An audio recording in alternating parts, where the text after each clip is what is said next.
Olá, eu sou Andréa Azevedo, sua professora de Direito Constitucional aqui do Conceito ENAM. E nesse ano de 2026, estamos com um projeto maravilhoso de expansão Conceito ENAM e Conceito OAB. E para isso, a gente vai estar gravando minicursos para que vocês possam, sim, estudar e que vocês possam conseguir a sua tão sonhada e merecida aprovação. Vamos estar oferecendo para vocês, primeiramente, o curso intitulado O Controle de Constitucionalidade. Aí vocês vão me perguntar, por que esse curso, iniciando, não começa lá com os princípios fundamentais? Sabe por quê? Porque esse tema é tema quente das provas de concursos públicos, ENAM, OAB e tudo aí que envolva a nossa carreira jurídica. Tudo bem? Então vocês estão assim preparados, estão com o vade-mecum aí na mão, caneta e papel para anotar as dicas de sucesso da professora Andréa Azevedo? Então, vem aqui comigo que eu vou começar esse tema de controle de constitucionalidade por onde eu acho que ninguém nunca começou, que é sobre o ordenamento jurídico. Sabe por que eu te digo isso? Porque muitas das vezes a gente pega um PDF, pega um livro, tal, já vou estudar o que é o controle de constitucionalidade, quais são, as inconstitucionalidades, material e formal, tal. E sabe, muitas das vezes a gente acaba não entendendo, não compreendendo isso. Então, nós vamos trabalhar no nosso primeiro bloco sobre o ordenamento jurídico, entender como está formado o nosso ordenamento jurídico. No nosso segundo bloco de aulas, vamos falar sobre, sabe o quê? Acho que ninguém nunca nem pensou nesse assunto antes. Repartição de competências constitucionais entre os entes da federação, que estão lá nos artigos 21 a 24, 25, 30 e 32 da nossa Constituição Federal, e que é tema quentíssimo também de prova e que envolve o controle de constitucionalidade. No nosso bloco 3, vamos ver se vocês sabem qual vai ser o próximo tema. Processo legislativo, artigos 59 a 69 da nossa Constituição. Mas, Andréa Azevedo, e o controle, onde é que entra nisso? Vocês podem estar se perguntando, Se a gente não conhece o ordenamento jurídico, se a gente não sabe sobre repartições de competências e se a gente não sabe sobre o processo legislativo, eu te garanto, vai estudar controle com muita dificuldade. E o nosso curso é justamente, para facilitar esse seu entendimento sobre essa temática tão importante. E aí a gente vem com o bloco 4 falando sobre o controle de constitucionalidade. Aí sim a gente fala do preventivo, do repressivo, quem faz esse preventivo, quem faz esse controle repressivo, e aí, claro, o assunto se desenvolve. Então, fica aqui com a gente do Conceito Alfa, tá bom? Para a sua prova ENAM, para a sua prova OAB, para a sua prova carreira jurídica, porque você merece aprender esse tema, gabaritar e ser mais do que sucesso. Vamos começar? Caneta, papel na mão, vade-mecum do outro lado e vem comigo. Aqui nós temos aquela famosa pirâmide do tal do Kelsen. Todo mundo já conhece essa famosa pirâmide, Que é a pirâmide do nosso ordenamento jurídico que vem escalonando a nossa legislação. E no topo dessa pirâmide, nós temos quem? A Constituição Federal. Então, aqui, entram as chamadas normas, o quê? Constitucionais. Aqui temos a CF, a nossa atual Constituição, que é de 88, ok? Abaixo dela temos as normas infraconstitucionais e as normas infralegais. Mas aí, André, você colocou aqui OJ, Ordenamento Jurídico, igual NC, normas constitucionais. Ok. NI, normas infraconstitucionais. E essas aqui, Andréa, então cuidado, tá? Quando a gente fala normas infraconstitucionais, no sentido, lato sensu, envolvendo tudo, é tudo que está abaixo da CF. Aí engloba o quê? As infraconstitucionais e as infralegais, tudo bem? Agora, quando você fala a infraconstitucional stricto sensu, aí não. Aí você só tem essas aqui, tudo bem? Então, entendemos o que seria o OJ, NC mais NI? Anotaram? Vamos seguindo. Então, lá na Constituição, nós temos a sua sistematização, a sua organização. E como que a nossa CF ela está organizada? Como é que ela está dividida, tá?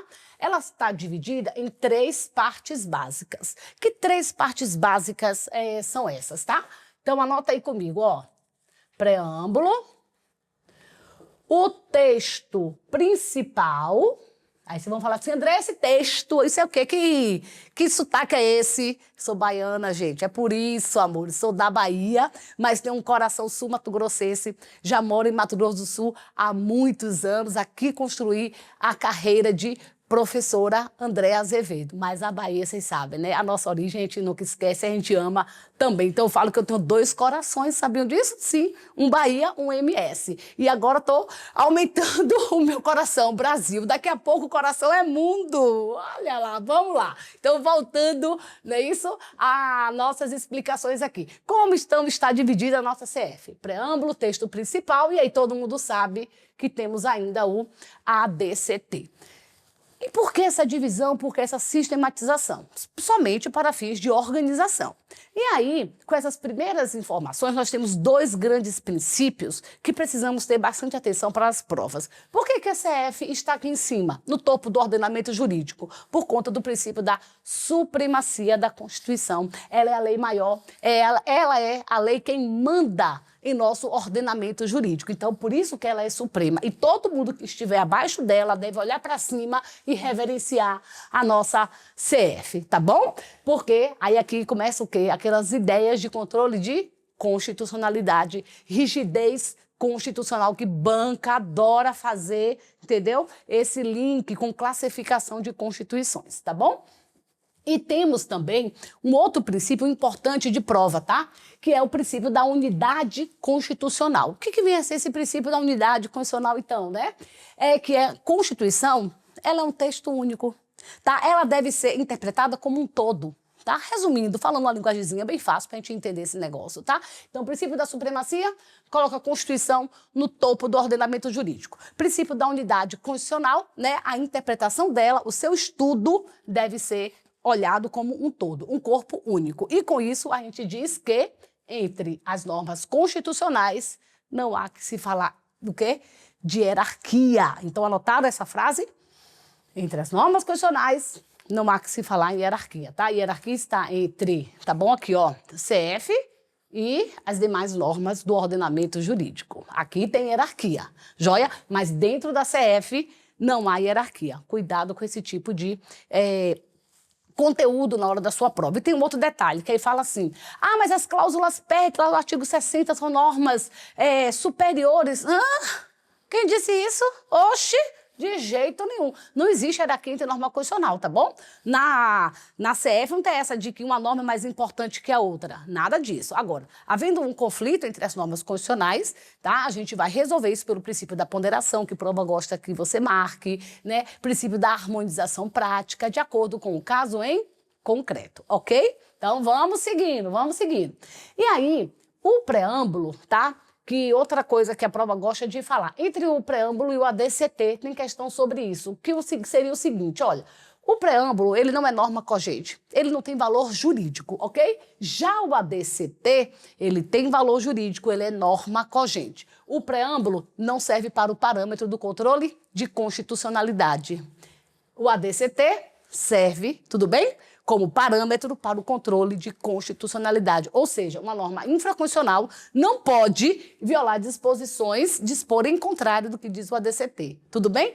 O preâmbulo, ele situa-se no campo político, é uma cartinha, entendeu? Do legislador constituinte para nós brasileiros. Tudo bem? E o texto principal, que vai do artigo 1º a 250, lembrando que na nossa CF nós temos, tá? Conteúdo da norma constitucional, ok? E aí nós temos, ó, conteúdo. Cuidado com isso aqui, ó.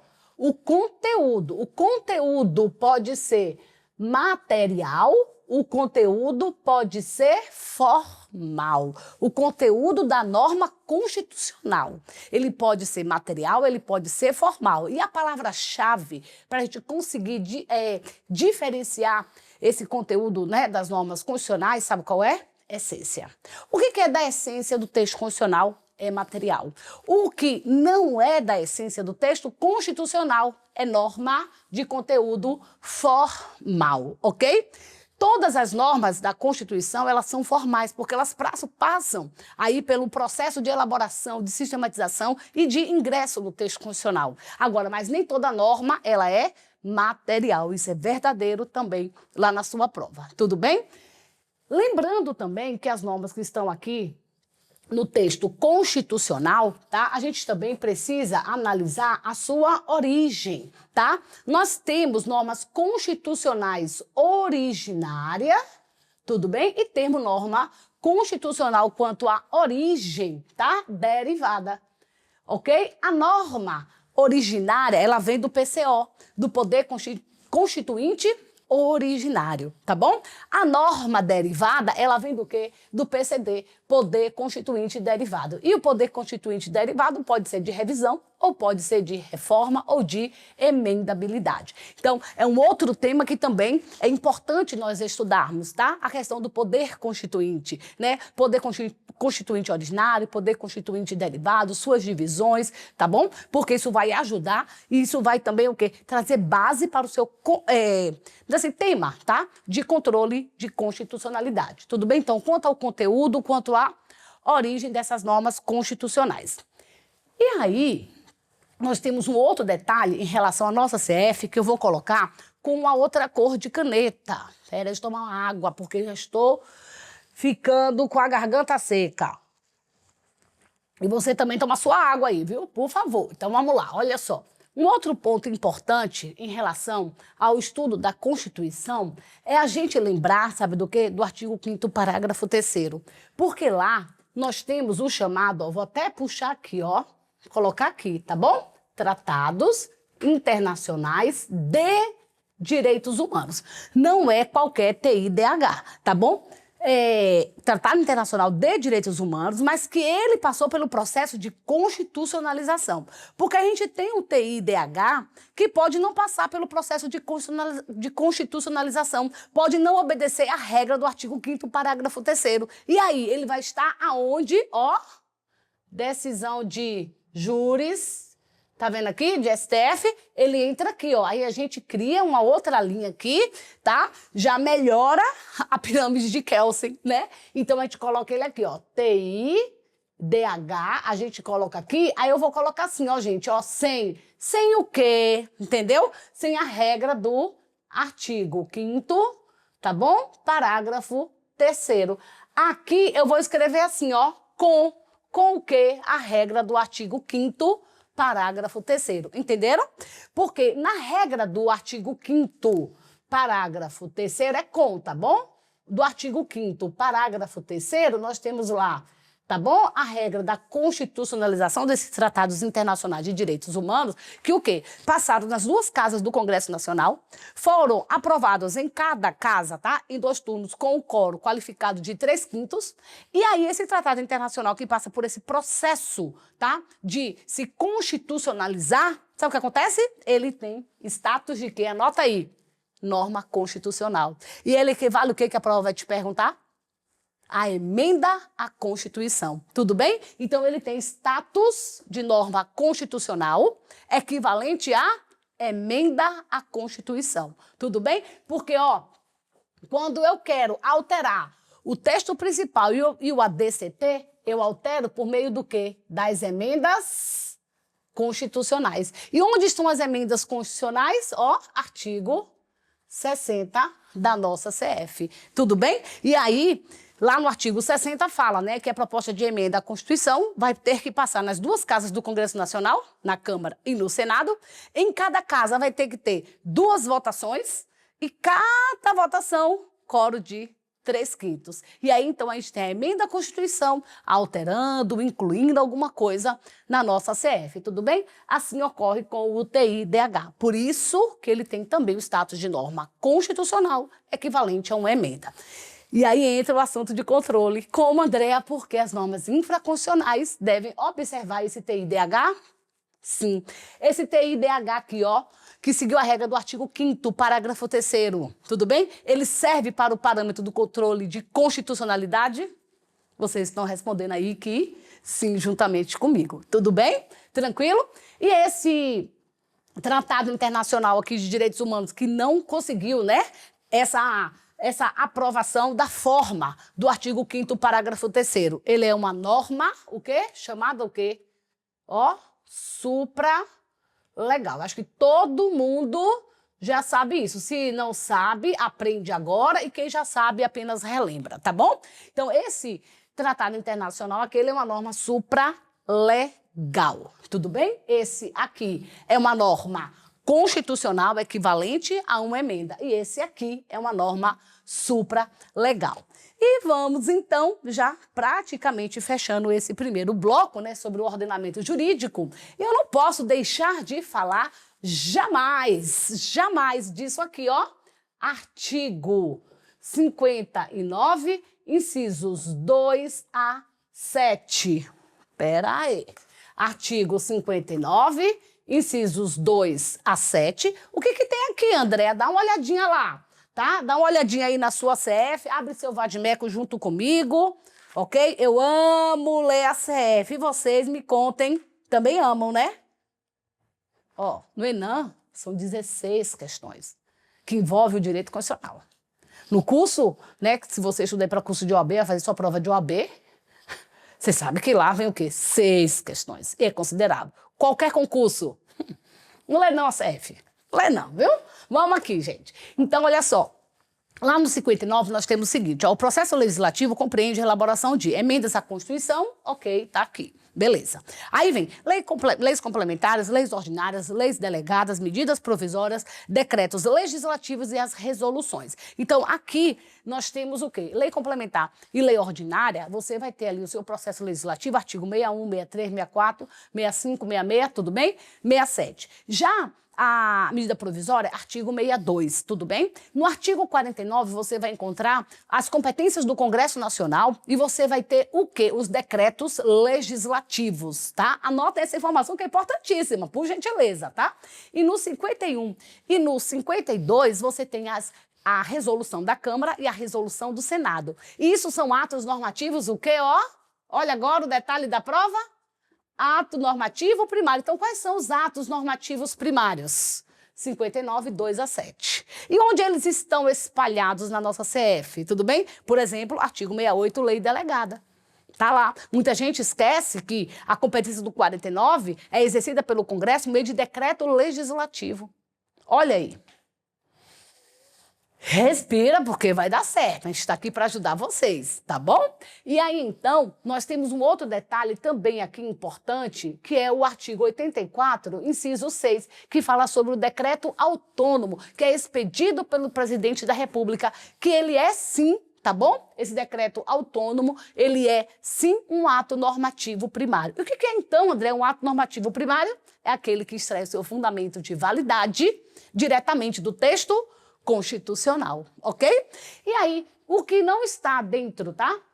Desse rol aqui, a gente tem o quê? As normas infralegais, que elas são chamadas de quê? Aqui, ó, essas normas infralegais, ato normativo secundários. A ANP, na Agência Nacional de Petróleo, tá bom? E a ANS, Agência Nacional de Saúde. Aqui é ato normativo primário e aqui é ato normativo secundário, tá? E então, quem são, né, esses atos normativos secundários? Quem são essas normas infralegais? A gente tem, por exemplo, ó, o artigo 84, inciso 4. O que é isso aqui? Decreto regulamentar, que não se confunde com o decreto autônomo. Tanto esse quanto esse vai ser expedido, sim, pelo presidente da República. Decreto legislativo é expedido pelo Congresso Nacional com base nas suas competências do 49. E decreto-lei não temos previsão no nosso ordenamento jurídico. Aí você vai falar assim, Andréa, mas o Código Penal não é decreto-lei? O processo penal não é decreto-lei? Eu vou dizer sim. Sim, é um decreto-lei, mas ele foi o quê? Recepcionado. Aí entra um outro conteúdo de constitucional importante para a sua prova, que é o quê? Os fenômenos que surgem com a nova Constituição. E aí um desses é o quê? A recepção, entendeu? E a recepção é um fenômeno de ordem material, tá? Que a nova Constituição recepciona, tá bom? Recepciona esse decreto-lei, que vai ser determinado seu status pelo novo ordenamento jurídico, ele pode ser recepcionado com status de LO ou de LC. Como é que eu vou saber? Na hora que eu estiver lendo a CF. Entendeu? Por exemplo, direito penal, artigo 22.1, direito civil, artigo 22.1, lei ordinária. Entenderam? E a gente usa, então, o Código Penal, não é isso? Antes de 88, porque ele foi recepcionado com status de norma infraconstitucional, tudo bem? Infraconstitucional, o quê? Com status de lei ordinária.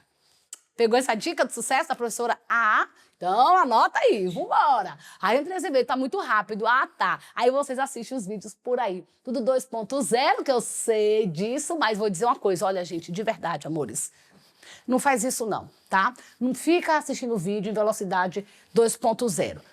1.25 eu não vou dizer nada, sabe? Você não tá correndo, você não tá participando de maratona para ver quem assiste mais vídeo e se termina mais rápido. Para que você vai assistir um vídeo em velocidade 2, que não dá nem tempo do seu cérebro, cerebelo, sua massa encefálica, entendeu? Entendeu o que tá acontecendo?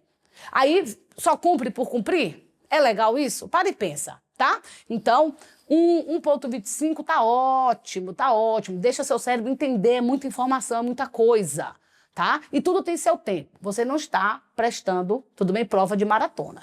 Só para lembrar disso. E voltando aqui, então, as nossas normas infralegais, né? Artigo 84, 4, opa, botei 6, né? Perdão, deixa eu botar aqui, é 4. Desculpa. É 84, 4. O 6 é aqui, na hora de digitar, tá? Então, você tá anotando aí 84, 4, fazendo essa correção. Por favor, me perdoe, tá?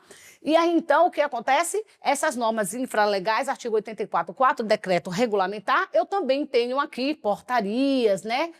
Resolução, mas você vai falar assim, André, mas você não fala resolução aqui? Sim, mas eu falei resolução de competência constitucional, do 51, 52, ato normativo primário. Agora, aquela resolução, entendeu, que um ministro, um secretário edita. Não, essa entra aqui, tá? Demais atos normativos, ok? Lembrando também aqui, gente, que regimento interno do artigo 96, que compete aos tribunais elaborarem seus regimentos internos, né? Esse regimento interno é norma infraconstitucional, ato normativo primário, ok? E aí, então, a gente já fechando esse nosso primeiro bloco sobre o ordenamento jurídico, aí agora entra o quê? A cerejinha, que é o quê? Ó, ato normativo primário, observa a Constituição. Que controle é esse aqui? Controle de constitucionalidade, ok? Ato normativo secundário, observa as leis. Que controle é esse aqui? Opa, peraí. Que controle é esse aqui? Controle de legalidade. E são coisas diferentes. Ó, cerejinha agora.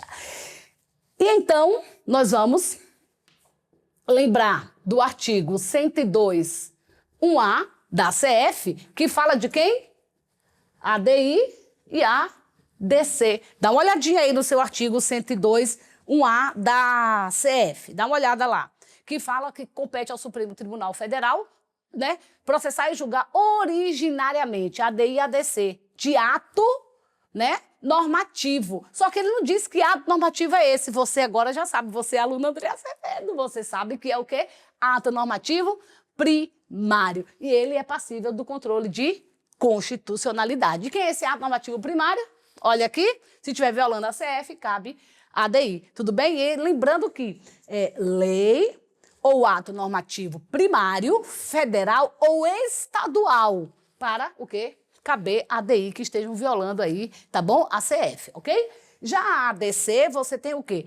A lei ou ato normativo federal, somente federal. Não tem lei estadual para ADC. Tudo bem? Cuidado com isso, tá? E lá no 102...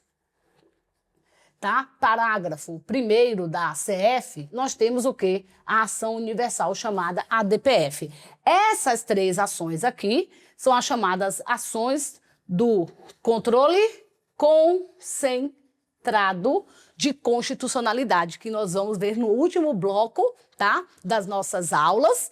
Quando a gente falar em si do controle de constitucionalidade, aí nós vamos falar esse controle concentrado, esse controle difuso e tudo mais, tá bom? E aí a ADPF tem lei 9882 de 99, a ADI e a ADC tem a lei 9868 de 99, para assim complementar esse seu estudo sobre controle de constitucionalidade. Tudo bem? Leitura de CF, essas duas leis, lei do mandado de segurança, ação popular, ação civil pública, se eu fosse vocês, ó, não deixava de fazer uma leitura, tá bom? Juntamente também com a lei do habeas data. Pelo menos isso, pelo menos. Para começar, entendeu? Já quase gabaritando. Então, gente, olhem só. Aqui, nesse controle de ilegalidade, ato normativo secundário, nós temos aqui para ele, ó, a DPF, mas desde que eu tenha um requisito importantíssimo preenchido, que é o quê? A subsidiariedade da ação, tá? Porque se couber a DI, não vai caber a DPF. E prova tem esse detalhezinho que a gente tem que tomar um cuidado, é aquela casquinha de ovo. Ai, tem gente que fala casca de banana, eu gosto de falar casca de ovo. É, porque quebra a gente no meio, assim, com uma facilidade. Ai, minha Nossa Senhora. Tá bom? Então, assim, ó, a DPF, tá bom? Ação universal, mas ela tem um requisito muito importante, que esse requisito é o quê? Tá? O princípio da subsidiariedade, que está no artigo 4º, parágrafo 1º da Lei 9882 de 99, que é a lei da ADPF. Tudo bem? E então, para vocês, assim, memorizarem, tá? E começarem muito bem o conteúdo de controle de constitucionalidade, nós temos então o quê? O nosso ordenamento jurídico, entendemos como é que ele está formado, confere comigo aqui todo mundo. Lembrando que temos as ações do controle de constitucionalidade, o cabimento delas, né? Artigo 102, 1A, 102, parágrafo 1º e as leis. E aí eu tenho que linkar com normas infraconstitucionais e normas infralegais. Agora, quer ver a questão da prova? Quer ver? Vamos lá, ó. O presidente da República edita um decreto, olha aqui, autônomo, 84.6, tudo bem? 84.6. Esse decreto aqui, pelos legitimados do 103, tá? Tem que lembrar que tem os legitimados lá do 103 da CF, para as ações do controle concentrado, tá? Um dos legitimados, tá bom? Quer combater isso aqui, porque entende que tem alguma inconstitucionalidade aqui. Ele pode fazer ADI? Pode, sendo federal, claro, né, gente? Decreto autônomo do presidente da República, tá? Então, pode fazer uma ADI? Pode fazer uma ADC? Pode, e também pode fazer o quê? Uma ADPF, porque nós estamos falando de um decreto autônomo, que é uma norma infraconstitucional federal. Joia? É, aí tem que depois se vendo quais são as outras nuances das questões. E quer ver aquela questãozinha do capiroto? Aí você vai vencer. Quando ele fala aqui, ó, artigo 84.4, decreto regulamentar. O decreto regulamentar, expedido pelo presidente da República, infralegal, ok, tudo bem? Cabe a DIN? Não. E esse decreto regulamentar, ele tem que fazer o quê? Cumprir a fiel execução da lei, tudo bem? Ele dá cumprimento à lei. E aí, então, o presidente, ele extrapola, entende? O presidente diz mais, regulamenta muito mais do que está na lei. Pode? Não. Aí, o que eu tenho? Qual a resposta da prova? Vou ser bem objetiva, tá? Vai no 49 comigo, pega aí a sua CF 49, anota aí, eu gosto de olhar e conferir, hein? Vamos lá, 49, inciso 5, diz que sustar os atos normativos do Poder Executivo que exorbitem do poder regulamentar ou dos limites da delegação legislativa. Então, aqui, no 49.5, nós temos o quê? O Congresso Nacional, tudo bem? Editando um decreto legislativo. Aí o presidente olha para o Congresso e fala, oxe, como assim que você está mexendo no meu decreto regulamentar? Sendo que eu que sou o competente, né, para editar esse decreto regulamentar. Aí o presidente faz o quê? Qual é a seguinte, né? O raciocínio seguinte para a questão da sua prova? O presidente pode pegar esse decreto legislativo, que foi editado pelo Congresso Nacional, colocar debaixo do braço, bater na porta do STF em sede de ADIM, dizer que ele está inconstitucional, né, que está violando a separação dos poderes. Lá e vem aquelas histórias todas de prova. Então, gente, ó, o presidente edita decreto regulamentar, o Congresso entende que está extrapolando, aí ele edita um decreto legislativo, tudo bem? Para assustar. E aí, então, o que acontece? O presidente pega esse decreto legislativo, bota debaixo do braço, que é o normativo primário, passível de controle de constitucionalidade e pode sim entrar com uma ADI no STF. Vencemos, tá vendo? Que nós conseguimos isso aí. Então, gente, sempre, ó, acreditem naquele sonho que você tem aqui dentro. Sabe por quê? Porque você é, sim, capaz de realizar. E nós, aqui do Conceito Alfa, Conceito Enan e futuramente também Conceito OAB, ó, juntos, sabe para quê? Para a gente ser muito mais do que sucesso. E estamos aqui, sim, para apoiar vocês nesse processo, que a gente sabe que é um processo doloroso, né? É um processo, sim, complexo, mas que no final vale muito a pena, sim. Então, aguardem agora para a gente começar o nosso bloco 2.